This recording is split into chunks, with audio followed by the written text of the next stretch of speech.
এবং ভেতরে ঢোকা শুধু নয়, তিনি শিশির অধিকারীকে যেটা জানা যাচ্ছে তিনি প্রণাম করেছেন, বিজয়ের প্রণাম, এবং শিশির অধিকারী সহ গোটা পরিবারের সদস্যরা কিন্তু অপেক্ষা করছিলেন। এবং তাদের এই যে অপেক্ষা করা, তারপরেই সুকান্ত মজুমদার ভেতরে ঢুকেছেন এবং ঢোকার পরে কিন্তু এখনো চলছে তাদের যে বিজয় পর্ব, এবং সেটারই অপেক্ষার বাইরে অনেক কর্মী সমর্থক বিজেপির দেখা যাচ্ছে। বেশ, ধন্যবাদ।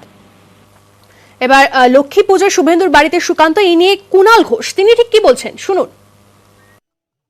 এর থেকে তো প্রমাণিত হচ্ছে যে শুভেন্দুবাবু বা শিশিরবাবু সব দল বদলু, কারণ এতদিন দেখাই হয়নি। সুকান্তবাবু এতদিন বিজেপি করার পর লোক চিনছেন, দেখছেন, সব দল বদলু।